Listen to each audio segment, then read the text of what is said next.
angel, and whose name had appeared on the editorial page merely as a member of the advisory board, had become the sole editor. It was his money, and he discovered he liked the authority of editing. He was sorry when the magazine became too expensive and he had to give it up.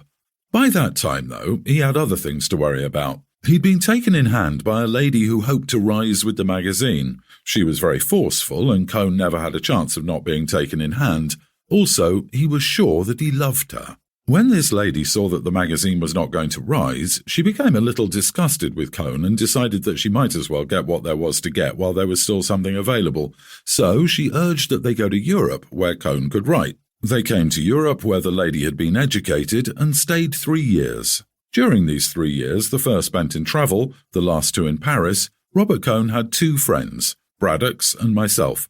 Braddock's was his literary friend. I was his tennis friend. The lady who had him, her name was Frances, found toward the end of the year that her looks were going, and her attitude towards Robert changed from one of careless possession and exploitation to the absolute determination that he should marry her. During this time, Robert's mother had settled an allowance on him, about $300 a month. During 2 years and a half, I do not believe that Robert Cohn looked at another woman. He was fairly happy, except that, like many people living in Europe, he would rather have been in America. And he had discovered writing. He wrote a novel, and it wasn't really such a bad novel as the critics later called it, although it was a very poor novel. He read many books, played bridge, played tennis, and boxed at a local gymnasium.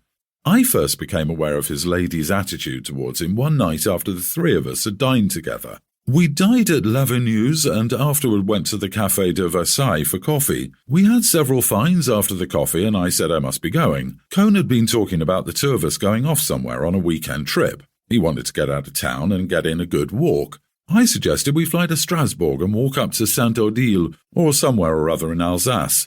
I know a girl in Strasbourg who can show us the town, I said. Somebody kicked me under the table. I thought it was accidental and went on, "She's been there 2 years and knows everything there is to know about the town. She's a swell girl." I was kicked again under the table and looking saw Frances, Robert's lady, her chin lifting and her face hardening. "Hell," I said, "why go to Strasbourg? We could go up to Bruges or to the Ardennes." Cohn looked relieved. I was not kicked again. I said good night and went out.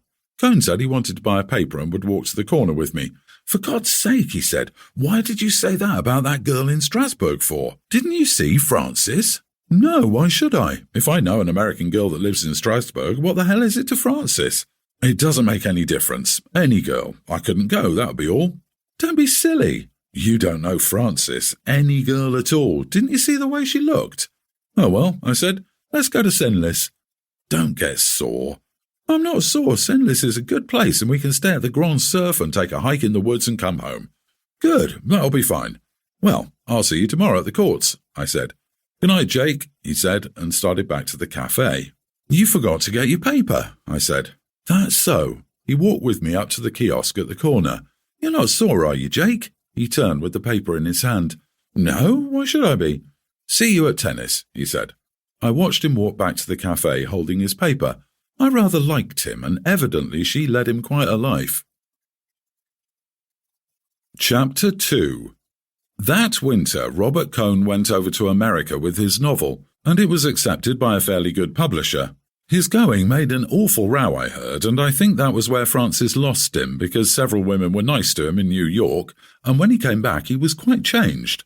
He was more enthusiastic about America than ever, and he was not so simple, and he was not so nice. The publishers had praised his novel pretty highly, and it rather went to his head. Then several women had put themselves out to be nice to him, and his horizons had all shifted. For 4 years his horizon had been absolutely limited to his wife. For 3 years, or almost 3 years, he had never seen beyond Frances. I'm sure he'd never been in love in his life.